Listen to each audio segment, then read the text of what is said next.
Hey guys, thanks for checking out this episode of Anderson's Outdoors. This year marks 50 years of the Albuquerque International Balloon Fiesta. This is a 9-day event that brings around 1 million visitors to the town of Albuquerque. Balloon Fiesta is a spectacular event, but it can also be really frustrating. From traffic jams to long lines to get in, long lines waiting for food or a restroom, some people just decide it isn't worth it. But we really believe that it is worth it. And we've got a few tips for you that'll really help you get the most out of your Balloon Fiesta experience and walk away amazed rather than frustrated.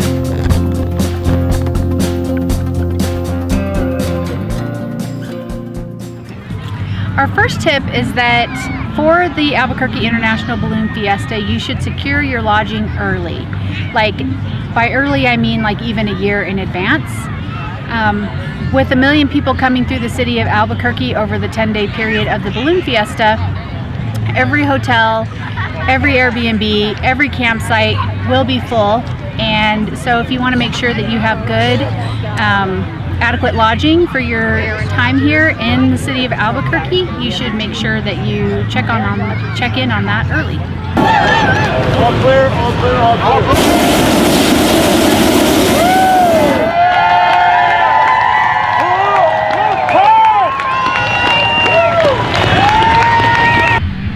All right, our second tip for making sure that you have the best time you can here at the Balloon Fiesta is that you really need to think about leaving early from your house or hotel or wherever you're coming from, Airbnb.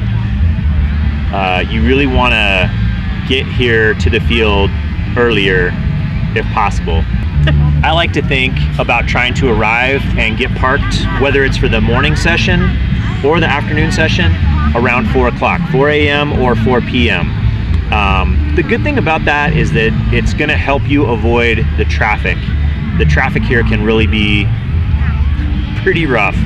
And believe me, I've been anxious sitting in bumper-to-bumper traffic that is not moving and wondering if I'm going to make a launch or a balloon glow on time.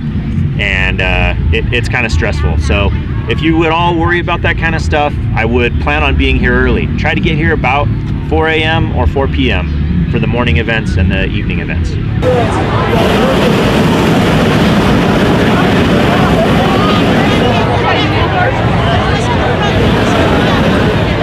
The Balloon Fiesta actually has a really good park and ride service, shuttle service that they operate from all around town. When you buy your park and ride ticket, it will include your parking and your admission to Balloon Fiesta Park. And the nice thing about park and ride is you just show up like at the mall. If it's at the mall, you park, hop on the shuttle, and they'll bring you here. So you don't have to drive. You can kind of just get your park and ride ticket and they'll take care of everything for you. So that's a really nice way to do it if you don't think that you need to have a vehicle here at Balloon Fiesta Park. And another option for transportation, depending on how close you are and depending on how adventurous you are, is they do have a free bike valet on the south end of the field, or just outside of the field. And so there are bike paths all throughout Albuquerque, and you can ride your bike and get here and beat all the traffic.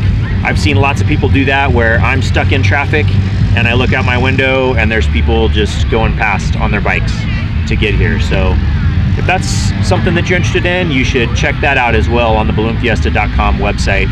They've got maps and they've got all the information you need about transportation, parking, park and ride, shuttles, and the bike valet.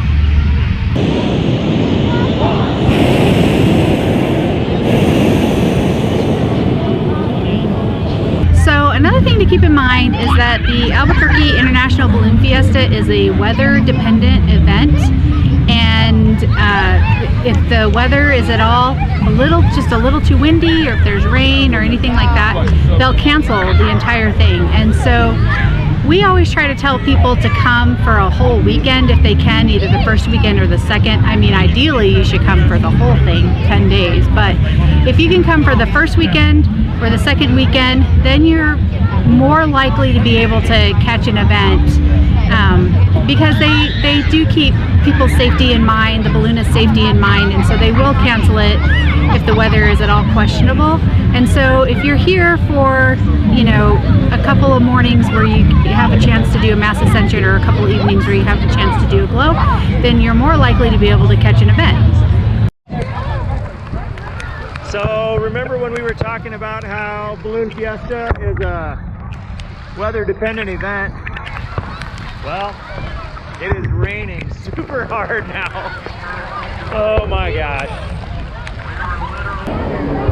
Yeah. I think that's just all the water dripping off of people.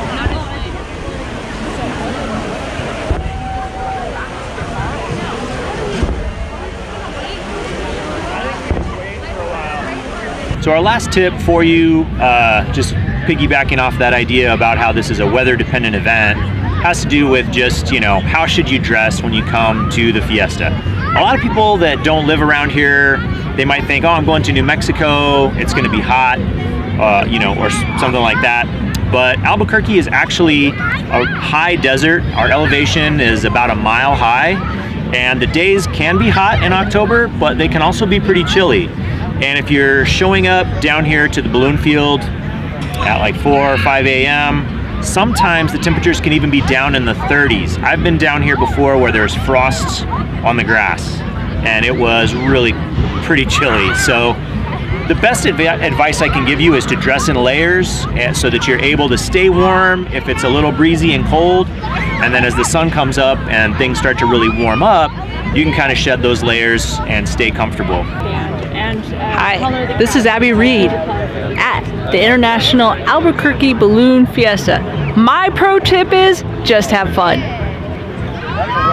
All right, guys, I hope you found that helpful if you're thinking about coming to see the Balloon Fiesta here in Albuquerque. And I really hope that you'll consider coming and checking out this event. If you've never been here for Balloon Fiesta, it is something to see. So yeah, you should come to Albuquerque and check it out. So thanks for watching this episode of Anderson's Outdoors. You guys take it easy. We'll catch you next time.